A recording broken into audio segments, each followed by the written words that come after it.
बिस्मिल्लाहिर्रहमानिर्रहीम। तो आज के इस वीडियो लेक्चर के अंदर हम बात करेंगे आयोनाइजेशन एनर्जी की, जिसे आयोनाइजेशन पोटेंशियल भी कहते हैं। अगर आपने चैनल को सब्सक्राइब नहीं किया तो चैनल को सब्सक्राइब करें, वीडियोस को लाइक करें और फ्रेंड्स को शेयर करें। चलें जी, मूव करते हैं हमारे टॉपिक की तरफ, जो है आयोनाइजेशन एनर्जी।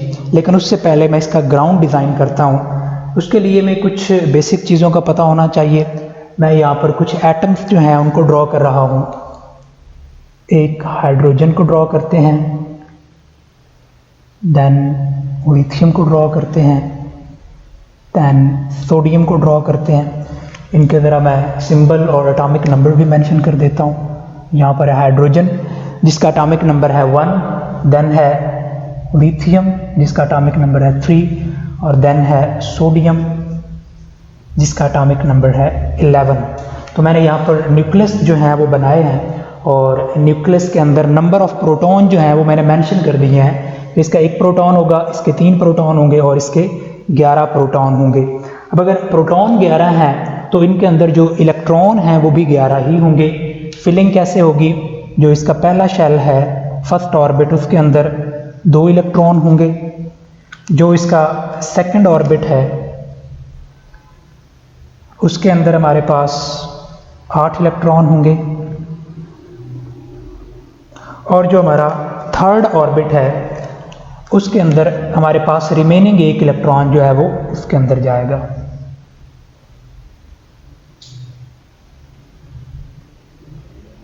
चलें जी, तो हमारा थर्ड जो लास्ट इलेक्ट्रॉन है वो मैंने यहाँ पर फिल कर दिया है। इसी तरह हमारे अगर ऊपर वाले एटम्स को देखें तो उनकी भी सिचुएशन कुछ इस तरह होगी। अगर हम हाइड्रोजन को देखें तो इसका 1 ही इलेक्ट्रॉन है और वो पहले शेल में ही मौजूद होगा। अगर हम लिथियम की बात करें तो इसके पहले जो 2 इलेक्ट्रॉन हैं वो पहले शेल में होंगे, जबकि जो नेक्स्ट थर्ड इलेक्ट्रॉन है वो अगले शेल के अंदर चला जाएगा। तो ये मैंने जो फर्स्ट ग्रुप है पीरियोडिक टेबल का, जो इंतहाई लेफ्ट साइड पे है, उसके कुछ एटम्स यहाँ पर बनाए हैं जिनमें हाइड्रोजन है, लिथियम है, सोडियम है। ये है ग्रुप नंबर 1। अगर हम इसी तरह पीरियड की बात करें तो मैं सेकंड पीरियड को यहाँ पर इलाबोरेट करता हूँ। जो सेकंड पीरियड है उसके अंदर लिथियम के बाद जो है वो है बेरिलियम। जो बेरिलियम है इसका एटॉमिक नंबर है 4। बेरिलियम के बाद हमारे पास है बोरोन जिसका एटॉमिक नंबर है 5। इनके अंदर भी हम देखते हैं सिचुएशन क्या होगी। जो बेरिलियम है, चूँकि इसका एटॉमिक नंबर 4 है, इसके नंबर ऑफ प्रोटॉन भी 4 होंगे। अगर हमारे पास बोरोन है, इसका एटॉमिक नंबर 5 है, तो इसके नंबर ऑफ प्रोटॉन भी 5 होंगे। और अगर हम इलेक्ट्रॉन की फिलिंग की बात करें तो हमारे पहले शेल के अंदर इसके भी 2 इलेक्ट्रॉन आएंगे और इसके भी 2 इलेक्ट्रॉन आएंगे। हमारे बाकी रह गए हैं यहाँ पर 2 इलेक्ट्रॉन और यहाँ पर रह गए हैं 3 इलेक्ट्रॉन। तो यहाँ पर अगले 2 इलेक्ट्रॉन जो हैं वो इसमें चले जाएंगे और इसमें जो नेक्स्ट इलेक्ट्रॉन हैं वो इसमें आ जाएंगे। चलें, तो ये पीरियड के अंदर वेरिएशंस हैं और ये ग्रुप मैंने डिज़ाइन कर दिए हैं। अब हम बात करते हैं आयोनाइजेशन एनर्जी की, जिसे हम आयोनाइजेशन पोटेंशियल भी कहते हैं। तो लेट्स हम डिफाइन करते हैं।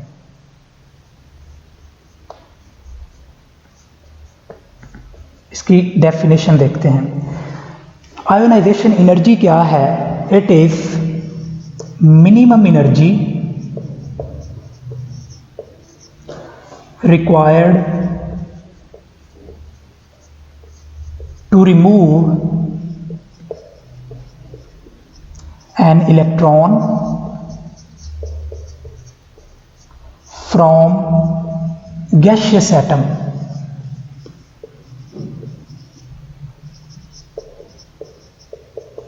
कि ये वो एनर्जी है जो किसी भी गैसियस एटम से 1 इलेक्ट्रॉन को निकालने के लिए चाहिए होती है। और यहाँ पर वर्ड रिक्वायर्ड है तो इसका मतलब है ये एनर्जी रिक्वायर्ड होगी, ये चाहिए होगी उस एटम को, ताकि उसका इलेक्ट्रॉन जो है उसको निकाला जा सके। यहाँ पर जो वर्ड मैंने मेंशन किया है गैसियस एटम, ज़रा इस पर गौर करें। हमने यहाँ पर गैसियस एटम की टर्म इसलिए इस्तेमाल की है कि अगर मेरे पास लेट कोई लिक्विड है, ये लिक्विड के मॉलिक्यूल हैं। अगर हम इसको एनर्जी देंगे, इसको हम हीटअप करते हैं, तो हीटअप करने का नतीजा क्या निकलेगा? अगर हम इसको हीट करते हैं तो हीट करने का नतीजा ये निकलेगा कि पहले कुछ एनर्जी जो है वो इन एटम्स को आपस में अलहदा करने के लिए इस्तेमाल होगी। इसको तो हम आयोनाइजेशन एनर्जी नहीं ना कहेंगे। आयोनाइजेशन एनर्जी का ताल्लुक सिर्फ और सिर्फ इलेक्ट्रॉन रिमूवल से है। हमने सिर्फ इलेक्ट्रॉन निकालना है, तो पहले हम इन एटम्स को सेपरेट करेंगे। जब ये सेपरेट हो जाएंगे, फिर उसके बाद हम इसके इलेक्ट्रॉन्स के ऊपर आ जाएंगे। अब जब ये इंडिपेंडेंट गैसियस एटम बन गया है, अब इसको निकालने के लिए जितनी एनर्जी चाहिए उसे हम कहेंगे आयोनाइजेशन एनर्जी। अगर आयोनाइजेशन एनर्जी के ट्रेंड्स की बात करें कि वेरिएशन जो पीरियोडिक टेबल है उसके अंदर आयोनाइजेशन एनर्जी के वेरिएशंस किस तरह आती हैं, तो हम जरा देखते हैं ट्रेंड्स को देखते हैं। ट्रेंड जो है वो हम ग्रुप में भी देखेंगे और पीरियड में भी देखेंगे। जो ट्रेंड है उसको हम ग्रुप में भी देखेंगे और पीरियड में भी देखेंगे। ये रहा ग्रुप और ये रहा पीरियड। पीरियड और ग्रुप के बारे में आपको पता होना चाहिए कि पीरियड क्या होते हैं और ग्रुप क्या होते हैं। पीरियोडिक टेबल में मौजूद जो हॉरिजॉन्टल लाइंस हैं इनको बोलते हैं पीरियड, और जो इस तरह वर्टिकल कॉलम है नीचे की तरफ वो कहलाते हैं ग्रुप्स। तो ये ग्रुप्स और पीरियड्स जो हैं इनके अंदर मैं ट्रेंड्स लिखने लगा हूँ। जो ग्रुप हैं इनके अंदर जो आयोनाइजेशन एनर्जी है ये डाउन द ग्रुप डिक्रीज करती है।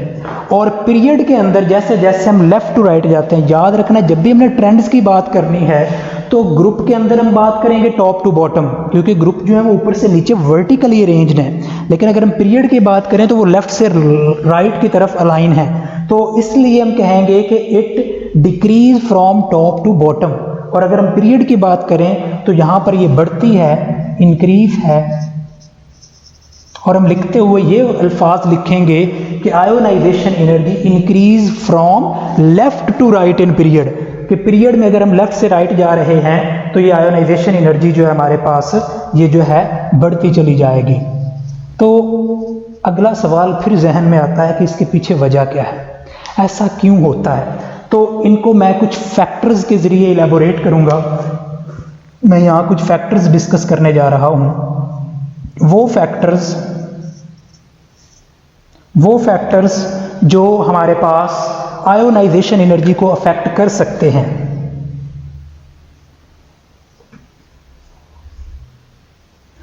उन फैक्टर्स में हमारे पास 4 मेन फैक्टर्स हैं। हम उन चारों को बारी बारी यहां पर डिस्कस करेंगे।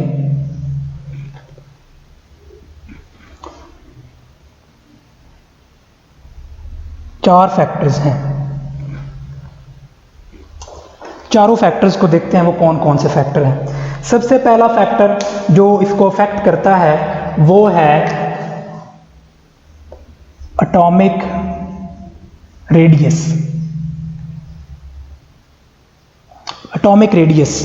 दूसरा फैक्टर जो आयोनाइजेशन एनर्जी को अफेक्ट कर सकता है वो है न्यूक्लियर चार्ज।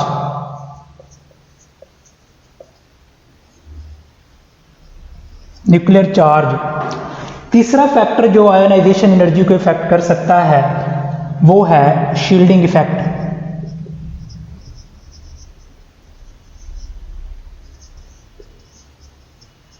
और जो लास्ट फैक्टर है जो आयोनाइजेशन एनर्जी को इफेक्ट कर सकता है वो है नेचर ऑफ ऑर्बिटल। लें जी, अब हम इन सब चीज़ों की एक्सप्लेनेशन की तरफ जाने लगे हैं कि जो एटॉमिक रेडियस है वो किस तरह आयोनाइजेशन एनर्जी को इफेक्ट करता है। एटॉमिक रेडियस अगर हमारे पास ग्रेटर होगा तो जो हमारे पास आयोनाइजेशन एनर्जी होगी वो लेस होगी। याद रखना है, अगर एटॉमिक रेडियस ज़्यादा होगा तो आयोनाइजेशन एनर्जी लेस होगी। इसकी ज़रा वजह देखते हैं। ज़रा वापस आएँ, जो मैंने एटम्स ड्रॉ किए हैं इनकी तरफ आएँ। यहाँ पर देखें, हाइड्रोजन की अगर हम बात करें तो इसके इलेक्ट्रॉन न्यूक्लियस के बिल्कुल पास हैं। इसके इलेक्ट्रॉन न्यूक्लियस के बिल्कुल पास हैं, न्यूक्लियस डायरेक्ट कशिश कर रहा है, इसको डायरेक्ट कशिश है, तो इसमें से इलेक्ट्रॉन निकालना बहुत मुश्किल होगा, क्योंकि न्यूक्लियस उसको छोड़ेगा नहीं जाने देगा, कहेगा नहीं इधर ही रहना है, ये इसको कहेगा इधर ही रहना है, तो इसलिए यहाँ से इलेक्ट्रॉन को निकालना टफ होगा, बहुत ज़्यादा एनर्जी चाहिए। ये इलेक्ट्रॉन न्यूक्लियस से बहुत दूर है, न्यूक्लियस से बहुत दूर है, जो भी आए इसको आसानी से ले जाए, कोई मसला ही नहीं, क्योंकि न्यूक्लियस की ग्रिप ही नहीं रही, वो न्यूक्लियस से दूर ही बढ़ा है। जैसे जैसे साइज बढ़ता जाएगा वैसे वैसे हमारे पास आयोनाइजेशन एनर्जी कम होती जाएगी, थोड़ी सी एनर्जी दे के हम उस इलेक्ट्रॉन को वहाँ से रिमूव करवा सकते हैं। अब जरा देखें, मैंने लिखा ग्रुप के अंदर आयोनाइजेशन एनर्जी कम होती है, तो इसके लिए ज़्यादा एनर्जी रिक्वायर्ड होगी क्योंकि कशिश ज़्यादा है, इसके लिए कम एनर्जी रिक्वायर्ड होगी क्योंकि वो न्यूक्लियस से बहुत ज़्यादा दूर है। तो यहाँ पर हमें फैक्ट नज़र आया कि किस तरह एटॉमिक रेडियस जो है वो इफेक्ट करता है। अगर हम दूसरी बात करें पीरियड के अंदर, तो पीरियड के अंदर जैसे जैसे हम लेफ़्ट टू राइट जा रहे हैं, यहाँ पर हम देख रहे हैं कि साइज़ कम होता जा रहा है, साइज़ कम होता जा रहा है। अगर साइज़ कम होगा तो इलेक्ट्रॉन न्यूक्लियस के पास होंगे, उनको निकालना मुश्किल हो जाएगा। तो यहाँ पर आयोनाइजेशन एनर्जी जैसे जैसे इधर को जाएंगे बढ़ती चली जाएगी। तो आप इस कॉन्सेप्ट को थोड़ा सा एटॉमिक रेडियस के उलट कर लें। Atomic radius down the group बढ़ रहा है, आयोनाइजेशन एनर्जी कम हो रही है। लेफ्ट टू राइट जाते हुए एटॉमिक रेडियस कम हो रहा है, आयोनाइजेशन एनर्जी बढ़ती चली जाएगी। ये इनका इन्वर्स रिलेशन है। अब हम मूव करते हैं हमारे नेक्स्ट फैक्टर की तरफ, और वो है न्यूक्लियर चार्ज। अगर हमारे पास न्यूक्लियर चार्ज ग्रेटर होगा, ग्रेटर न्यूक्लियर चार्ज होगा, तो हमारे पास जो आयोनाइजेशन एनर्जी है वो भी ग्रेटर होगी, वो भी ज़्यादा होगी। और इसका जो इफ़ेक्ट है वो हमारे पास पीरियड के अंदर ज़्यादा विजिबल होगा, पीरियड के अंदर ज़्यादा विजिबल होगा। इसको अब हम ज़रा देखते हैं, पीरियड की तरफ मूव करते हैं। तो इस पीरियड के अंदर यहाँ पर वैलेंस इलेक्ट्रॉन आखिरी इलेक्ट्रॉन को 3 प्रोटॉन कशिश कर रहे हैं, तो इसको निकालना कंपैरेटिवली इजी है, बजाय कि हमारे पास एक वो एटम है जिसमें 5 इलेक्ट्रॉन की कशिश है। 5 प्रोटॉन की जो कशिश है वो इसको बाहर नहीं जाने देगी।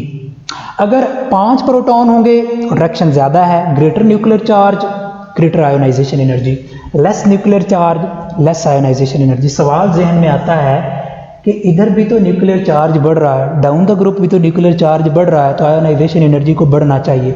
तो यहाँ पर असल में 2 फैक्टर इन्वॉल्व हो गए हैं, एक तो इसका है न्यूक्लियर चार्ज और दूसरा है साइज। असल में यहाँ पर साइज जो है वो मेजर रोल प्ले करता है, तो हम यहाँ पर जो है वो साइज को मद्देनजर रखेंगे।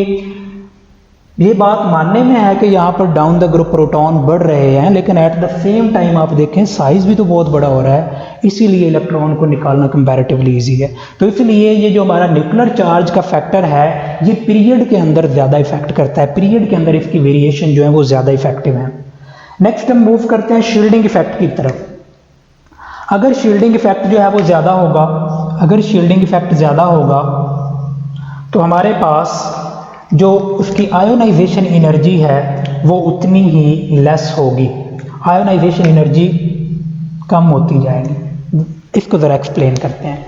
इसको भी ज़रा हम यहाँ पर देखते हैं कि शील्डिंग इफेक्ट कहाँ पर चेंज कहाँ पर हो रहा है। पहली बात तो ये है कि शील्डिंग इफेक्ट, मैंने कहा कि शील्डिंग इफेक्ट असल में क्या होता है, वैलेंस इलेक्ट्रॉन पर न्यूक्लियस की कशिश में कमी आ जाती है। क्यों कमी आ जाती है? ये जो बीच में इलेक्ट्रॉन आ रहे हैं, दरमियान में इलेक्ट्रॉन आ रहे हैं, ये शील्ड कर रहे हैं, ये डायरेक्टली इसको कशिश नहीं करने दे रहे हैं। इसका नतीजा ये निकलता है कि इस इलेक्ट्रॉन के ऊपर कशिश में कमी आ जाती है। ये जो कशिश में कमी आती है इसको बोलते हैं शील्डिंग इफेक्ट। यहाँ पर डायरेक्ट कशिश है, यहाँ पर बीच में 2 इलेक्ट्रॉन आ गए हैं और यहाँ पर 10 इलेक्ट्रॉन आ रहे हैं। यहाँ पर न्यूक्लियस उतनी फोर्स के साथ कशिश नहीं कर रहा, शील्डिंग इफेक्ट बढ़ गया है ना, 10 इलेक्ट्रॉन का शील्डिंग इफेक्ट है। शील्डिंग इफेक्ट बढ़ेगा तो जो वैलेंस इलेक्ट्रॉन है उसके ऊपर कशिश उतनी नहीं रहेगी और इस इलेक्ट्रॉन को निकालना आसान हो जाएगा। थोड़ी सी एनर्जी चाहिए होगी, बहुत लेस एनर्जी चाहिए होगी। तो जैसे जैसे हम इधर को आते हैं शील्डिंग इफेक्ट बढ़ता है वैसे वैसे आयोनाइजेशन एनर्जीज कम होती जाती है। और अगर हम पीरियड में बात करें तो पीरियड के अंदर एज सच कोई वेरिएशन नहीं आ रही क्योंकि शील्डिंग इफेक्ट चेंज नहीं हो रहा। देखिए यहाँ पर भी 2 इलेक्ट्रॉन है दरम्यान में, यहाँ पर भी दरम्यान में 2 इलेक्ट्रॉन है, तो शील्डिंग इफेक्ट का कोई फर्क नहीं आएगा। इसको हम सिर्फ और सिर्फ न्यूक्लियर चार्ज की बेस पे एक्सप्लेन करेंगे और साइज की बेस पे एक्सप्लेन करेंगे। हमारा लास्ट फैक्टर है नेचर ऑफ ऑर्बिटल। जो ऑर्बिटल है हमारे पास वो हो सकते हैं एस, पी, डी और एफ। ऑर्बिटल्स आपने याद रखने, ये 4 तरह के ऑर्बिटल होते हैं, एस, पी, डी और एफ। हर की नेचर मुख्तलिफ होती है। अगर मैं एस की बात करूं तो ये होता है स्फेरिकल इन शेप, ये गोल होता है। पी की बात करूं तो ये डम्बल शेप होता है। अगर मैं डी की बात करूं तो ये डबल डम्बल्ड होता है इस तरह। और एफ जो है वो कॉम्प्लिकेटेड है, वो इससे भी ज़्यादा फैला हुआ होता है। अब अगर तो इलेक्ट्रॉन यहाँ पर भी मौजूद है, यहाँ पर भी मौजूद है, यहाँ पर भी मौजूद है। अब सवाल यहाँ पर समझ लें कि सेंटर में न्यूक्लियस है, यहाँ पर न्यूक्लियस है, यहाँ पर न्यूक्लियस है। अब देखते हैं हम क्या एस से इलेक्ट्रॉन निकालना मुश्किल होगा या पी से या डी से। तो हमने कहा कि जो नज़दीक होगा उसको निकालना मुश्किल है क्योंकि न्यूक्लियस की कशिश ज़्यादा होगी। अब ये जो एस है ये स्फेरिकल होता है, गोल होता है, ये कॉम्पैक्ट होता है, तो इसके अंदर से इलेक्ट्रॉन को निकालना मुश्किल है। पी जो है वो डंबल शेप है, इलेक्ट्रॉन आ जा रहा है, घूम फिर रहा है, थोड़ा सा दूर भी जा रहा है, तो यहाँ से निकालना आसान हो जाएगा। जो डी है इससे निकालना और भी आसान हो जाएगा। तो जो ट्रेंड हमारी समझ में आ रहा है वो ये है कि जो हमारे पास आयोनाइजेशन एनर्जी है वो एस के लिए सबसे ज़्यादा होगी। एस से निकालना मुश्किल होगा, उसे ज़्यादा एनर्जी चाहिए होगी। देन पी से निकालना मुश्किल है, और देन एफ से, डी से, और लास्ट वन एफ। तो ऑर्बिटल की नेचर के अंदर जो एस ऑर्बिटल है इससे ज़्यादा एनर्जी रिक्वायर्ड होती है, पी से उससे कम रिक्वायर्ड होती है, डी से उससे कम, और एफ में सबसे कम रिक्वायर्ड होती है। ये थी आयोनाइजेशन एनर्जीज। अब यहाँ पर एक कॉन्सेप्ट यूज होता है हायर आयोनाइजेशन एनर्जी। ये तो थी एक इलेक्ट्रॉन को रिमूव करने की हम बातें कर रहे थे। अब हम देखते हैं कि अगर हमारे पास 2 या 2 से ज़्यादा इलेक्ट्रॉन हमने रिलीज करने हैं तो क्या होगा। इसे हम कहेंगे हायर आयोनाइजेशन एनर्जी। इसके लिए हमारे पास फर्स्ट आयोनाइजेशन एनर्जी हो सकती है, इसके लिए हमारे पास सेकंड आयोनाइजेशन एनर्जी हो सकती है, थर्ड हो सकती है। तो अगर किसी एटम के अंदर से हम एक इलेक्ट्रॉन रिमूव कर रहे हैं, सिर्फ और सिर्फ एक इलेक्ट्रॉन रिमूव हो रहा है, तो ये है उसकी फर्स्ट आयोनाइजेशन एनर्जी। और अगर हम एक और इलेक्ट्रॉन रिमूव कर रहे हैं, सेकंड इलेक्ट्रॉन, तो ये होगी सेकंड आयोनाइजेशन एनर्जी। और हम चाहते हैं कि एक और निकाल लें, तो ये हो जाएगी हमारे पास थर्ड आयोनाइजेशन एनर्जी। पहले इलेक्ट्रॉन को निकालने के लिए फर्स्ट आयोनाइजेशन एनर्जी, सेकंड को निकालने के लिए सेकंड, और थर्ड के लिए थर्ड। अब हम देखते हैं इनमें से ज़्यादा कौन सी होगी, ज़्यादा एनर्जी कौन सी होगी। तो यहाँ पर आए ज़रा। पहला इलेक्ट्रॉन जो है वो तो न्यूक्लियस के बहुत दूर है, उसे थोड़ी एनर्जी के ज़रिए निकाला जा सकता है। और अगला जो इलेक्ट्रॉन है उसको निकालना मुश्किल हो जाएगा। पहली वजह कि वो न्यूक्लियस के करीब है, दूसरी वजह कि जब एक इलेक्ट्रॉन निकल गया पीछे रह गए थोड़े इलेक्ट्रॉन, और प्रोटॉन को होल्ड करना आसान होगा, संभालना आसान होगा। वो बड़ी अच्छी तरह संभाल रहा है उनको। एक इलेक्ट्रॉन कम पड़ गया है, बाकियों को तो वो बड़ी आसानी से संभाल लेगा। अब अगर उनमें से हमने एक निकालना चाहते हैं तो अब कहेगा ना, अब नहीं निकल सकता, अब ये यहीं रहेगा। बहुत ज़्यादा एनर्जी चाहिए होगी। और अगर एक निकाल लें हम बहुत ज़्यादा एनर्जी दे के, और फिर हम कोशिश करें कि नहीं हमने एक और निकालना है, फिर और मुश्किल हो जाएगा। तो बात याद रखनी है आपने कि जो हमारे पास फर्स्ट आयोनाइजेशन एनर्जी होती है ये बहुत कम होती है, सेकंड आयोनाइजेशन एनर्जी उससे ज़्यादा होगी, और थर्ड आयोनाइजेशन एनर्जी जो है वो उससे भी ज़्यादा होगी। तो ये फर्स्ट, सेकंड और थर्ड यानी हायर आयोनाइजेशन एनर्जी का कॉन्सेप्ट आप माइंड में रखना है कि इसकी वजूहात भी आपने देख लेनी है। एक तो बाज़ औक़ात शेल की कमी आ जाती है जिसकी वजह से मुश्किल हो जाता है, और दूसरी बात ज़्यादा इंपॉर्टेंट है कि एक इलेक्ट्रॉन निकल जाने के बाद रिमेनिंग इलेक्ट्रॉन के ऊपर कशिश बढ़ जाती है, उनको होल्ड करना आसान हो जाता है। न्यूक्लियस के लिए बहुत ज़्यादा कशिश बढ़ जाती है, अगर फिर भी निकालना चाहें तो बहुत ज़्यादा एनर्जी रिक्वायर्ड होगी। अब हम मूव करते हैं इसकी एप्लीकेशंस की तरफ। हमारे पास जो आयोनाइजेशन एनर्जी है इसकी एप्लीकेशंस को देखते हैं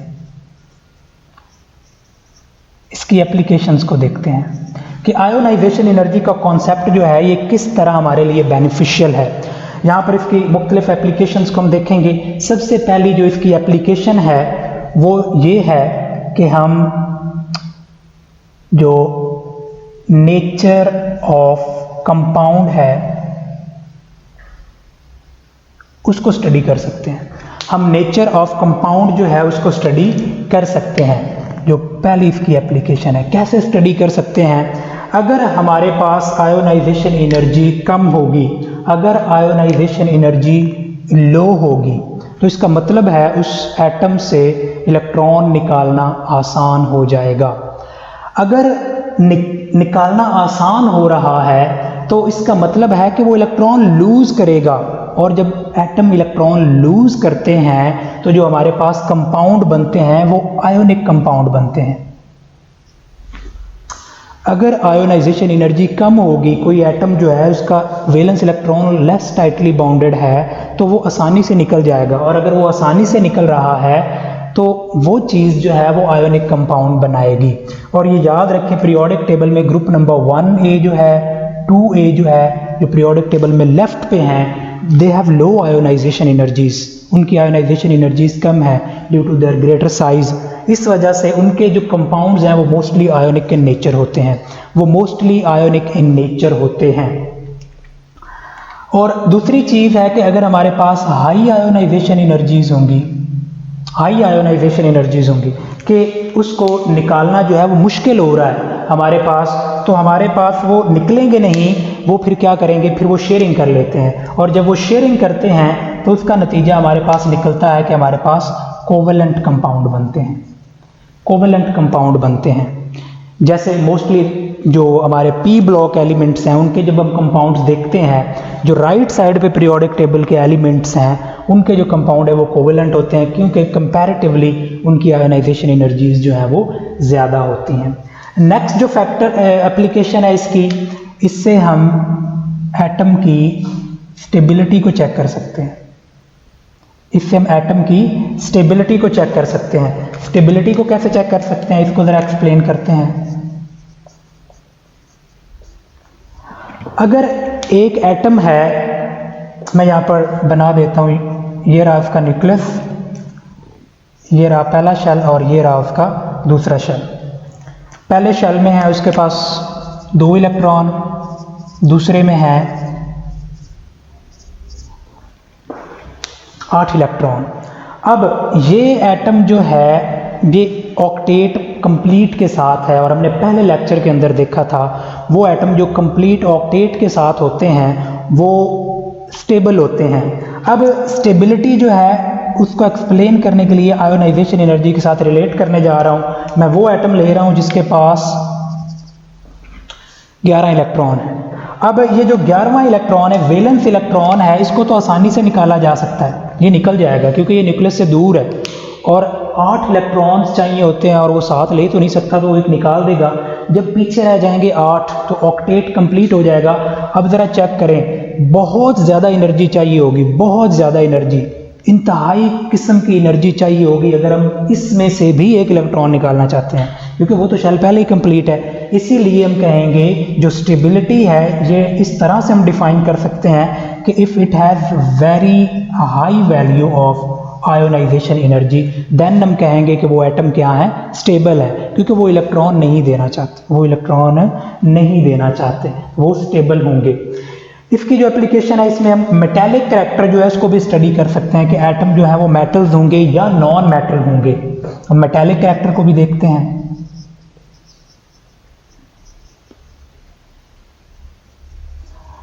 मेटेलिक करैक्टर को देखते हैं, हम मेटेलिक करैक्टर को भी जो है इससे देख सकते हैं। पहले तो हम देखते हैं मेटल्स होती क्या हैं, वो चीज़ें जो अपने इलेक्ट्रॉन लूज कर दें और फ्री इलेक्ट्रॉन्स मौजूद हों ताकि करंट और हीट को कंडक्ट किया जा सके, इस सिरे से दूसरे सिरे तक पहुंचाया जा सके, उनको बोलते हैं metal.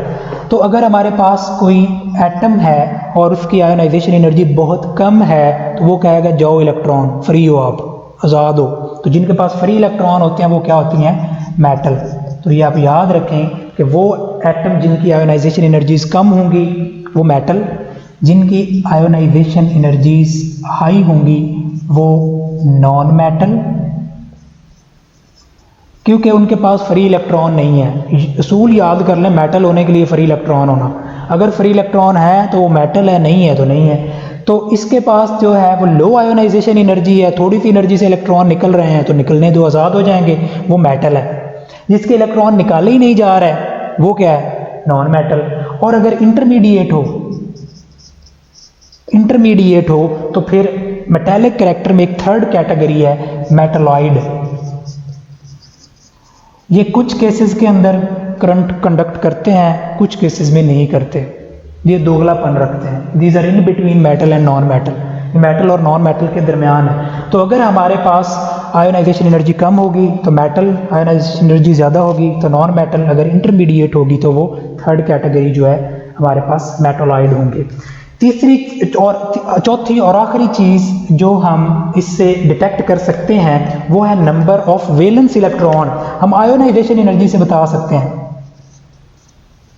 Number of valence electrons, valence electrons की तादाद बता सकते हैं। यहाँ पर मैंने एक एटम बनाया है, तो आप खुद मुझे ज़रा बताएं कि इसमें से अगर हमने पहला इलेक्ट्रॉन निकालना है तो वो तो आउटर मोस्ट शेल में है और अकेला है, आसानी से निकल जाएगा, लो एनर्जी। और अगर हम अगला इलेक्ट्रॉन निकालना चाहेंगे तो यहाँ पर हमें पता चल रहा है कि बहुत ज़्यादा एनर्जी चाहिए होगी, लार्ज गैप आएगा, क्योंकि एक शेल रिमूव हो गया है। तो इसका मतलब है कि वैलेंस शेल के अंदर एक इलेक्ट्रॉन था, इसीलिए तो एनर्जी का इतना ज़्यादा गैप आ गया। अगर यहाँ पर लेट्स सपोज 2 इलेक्ट्रॉन है तो हम पहला इलेक्ट्रॉन रिमूव किया, कुछ एनर्जी चाहिए थी, फिर हमने दूसरा भी इलेक्ट्रॉन, मज़ीद कुछ चाहिए थी, लेकिन तीसरा निकालना बहुत मुश्किल हो जाएगा। पहले 2 के दरमियान गैप स्मॉल होगा क्योंकि वो तो आखिरी शेल में है, अब शेल भी रिमूव हो गया है। अब अगर तीसरा भी निकालना चाहते हैं तो अब नहीं ये काम होगा। तो जितना गैप यकदम ज़्यादा आएगा वो गैप डिसाइड करेगा कि वैलेंस इलेक्ट्रॉन कितने हैं। जो ही आयोनाइजेशन एनर्जी के दरमियान गैप बढ़ेगा हम कह देंगे, अगर चौथे इलेक्ट्रॉन पे जाके गैप बढ़ा तो हम कहेंगे 4 वैलेंस इलेक्ट्रॉन थे। अगर पहले के बाद ये गैप जो है वो बहुत ज़्यादा हो गया है तो हम कहेंगे जी इसका वैलेंस इलेक्ट्रॉन 1 था। तो ये था आयोनाइजेशन एनर्जी का टॉपिक, जिसके अंदर हमने देखा आयोनाइजेशन एनर्जी क्या है, उसके पीरियड्स और ग्रुप्स के अंदर ट्रेंड्स क्या हैं। फिर हमने देखा कि कौन कौन से फैक्टर्स हैं जो आयोनाइजेशन एनर्जी को अफेक्ट कर सकते हैं, और हमने एंड पे देखा कि आयोनाइजेशन एनर्जी जो है इसके कॉन्सेप्ट को हम कहाँ कहाँ पर इस्तेमाल कर सकते हैं, इसकी एप्लीकेशंस हमने देखी। तो ये था आज का टॉपिक, अपना ख्याल रखिएगा, अल्लाह हाफिज़।